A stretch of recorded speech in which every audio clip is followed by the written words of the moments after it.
Jeque Imran Hosein, I'm very pleased to have you once again. It's a great honor. I have asked subscribers for questions, so I have my own natural curiosity and questions from other people. And perhaps you'd like to introduce the mood and subject for today. We are, Morris, on the brink, perhaps, of a pit of fire. And I am anticipating that an attack will be launched on Syria, kind of a desperado, because everything else has failed, and Putin checkmated them in Geneva. And so now, perhaps throwing caution to the wind, just perhaps, the Turkish armed forces might launch an attack on Syria.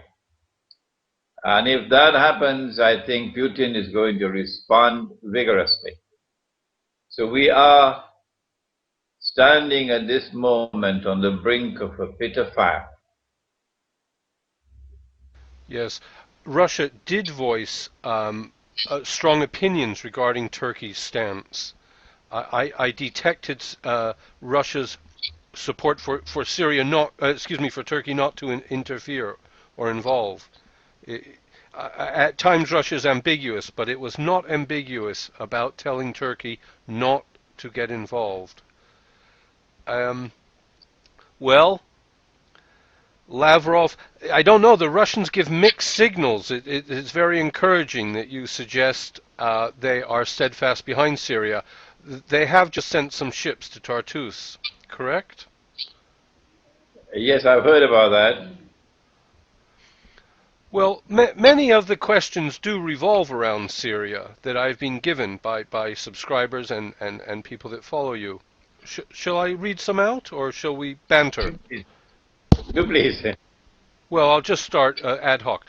When will the Arab world realize that it is better that the Shias and the Sunnis join hand in promoting their agenda and to strengthen their position on the globe? Yes, there are 1.5 billion Muslims, but how divided are they?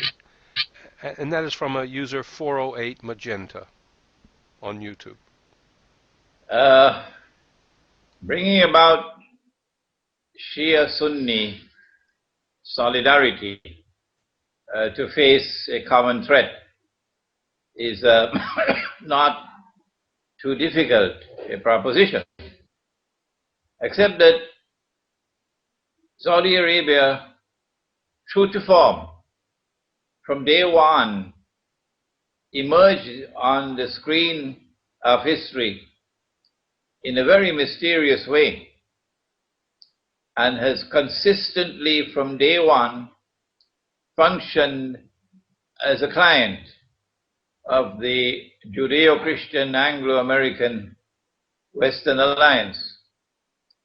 And Saudi Arabia it's an alliance of a political family, the family of Ibn Saud, and a religious movement, normally referred to as the Wahhabi movement. The name Wahhabi has created problems, and so they prefer to be called Salafi. And it is this religious movement which has been brainwashed, harnessed, programmed, and they are the ones who are now engaged in a vociferous, relentless attack on the Shia, religious and theological attack on the Shia, and doing so in order to lay the foundations and to foment Shia-Sunni civil war in Islam.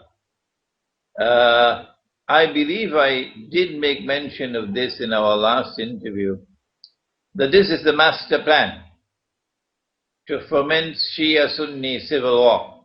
in the world of Islam.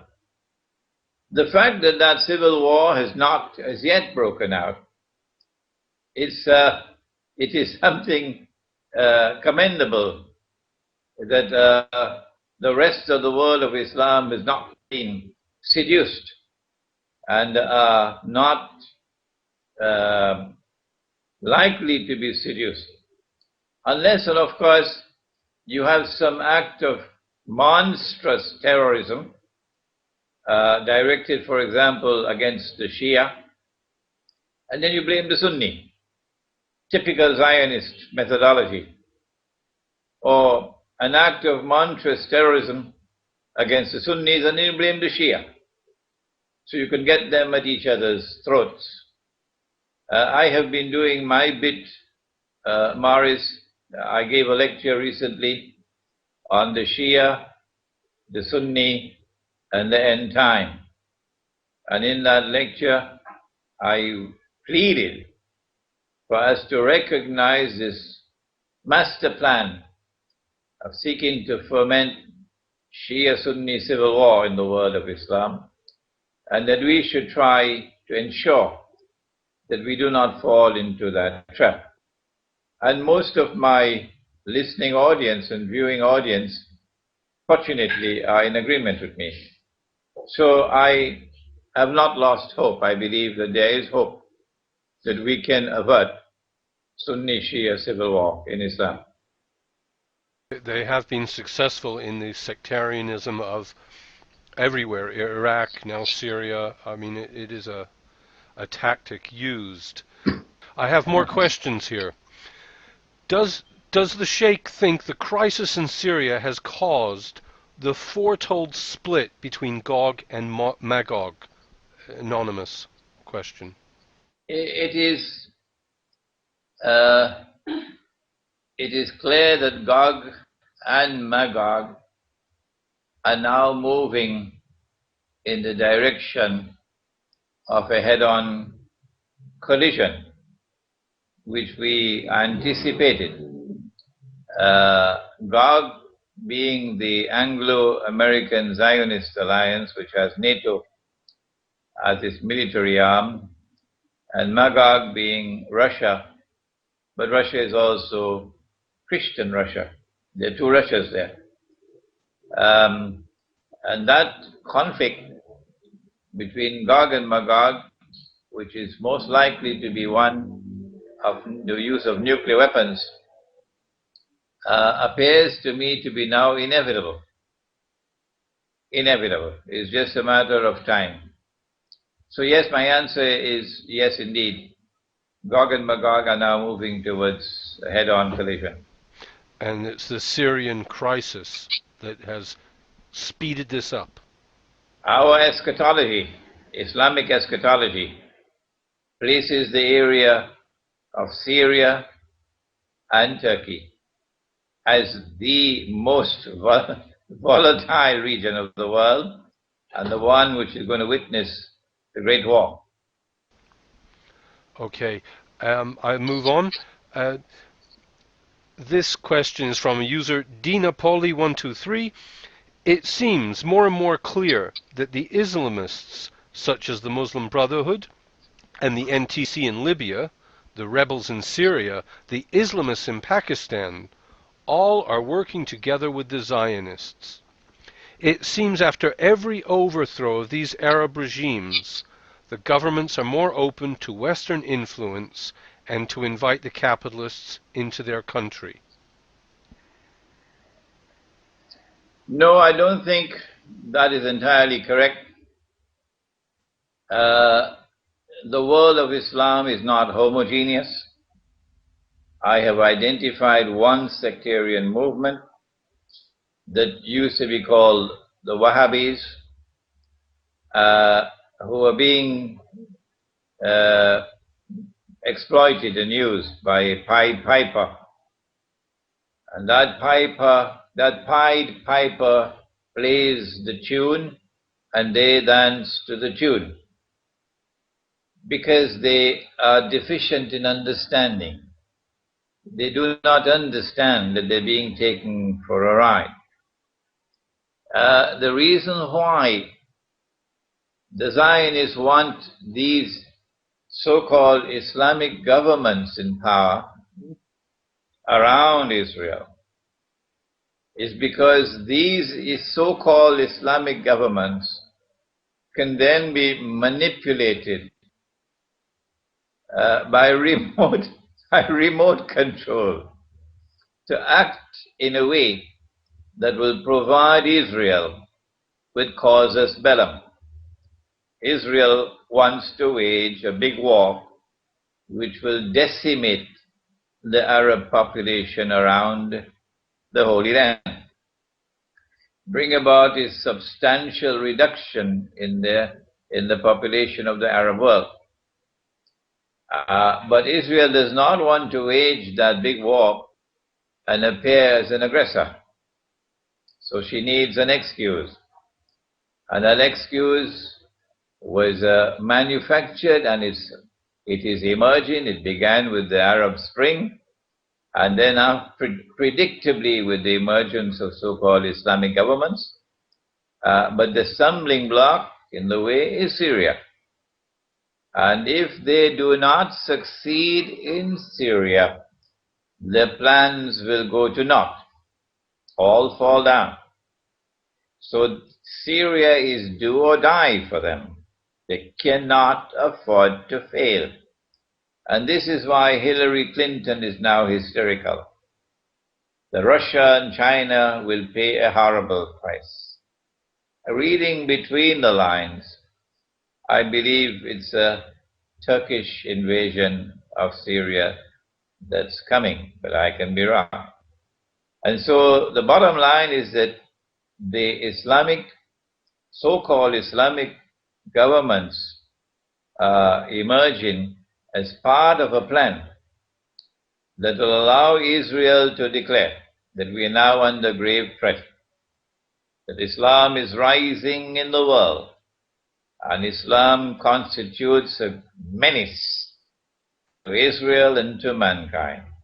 And that seems to be the plan at work. But not all Muslims are like that.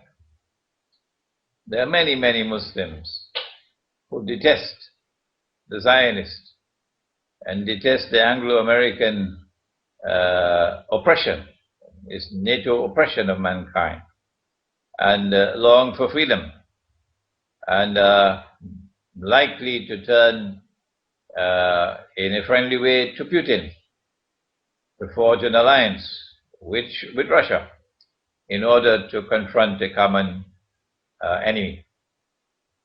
I will continue with the questions, dear Sheikh. This is from Syrian Girl. She's well known on YouTube. Is there an end to the world? Is there an end of the world prophecy in Islam regarding Damascus? Yes, there is. Damascus occupies a very, very important position in Islamic eschatology. The Prophet, Allah's blessings be upon him, has prophesied a number of events which must occur before history can end. These events, which will occur in the end time, have as their most important of all events the return of the Son of Mary, Jesus, the Son of Mary, the true Messiah. And he's going to return not in downtown Chicago, but in Damascus. In Damascus. And there's another divinely appointed figure in Islamic eschatology. You may have heard of the Imam al-Mahdi, one of the supreme figures of the Shia, but also accepted by the Sunni. Imam al-Mahdi will be in Damascus when Jesus returns. He'll be in a masjid or a mosque. The prayer is about to take place. The Antichrist and the Israeli armed forces are outside. And then Jesus descends in the masjid. And the Imam recognizes him and says, "This is the son of Mary." In much the same way that John the Baptist, standing in the river, when he saw Jesus, he said, "Here he is. This is the man you've been waiting for. This is the Messiah."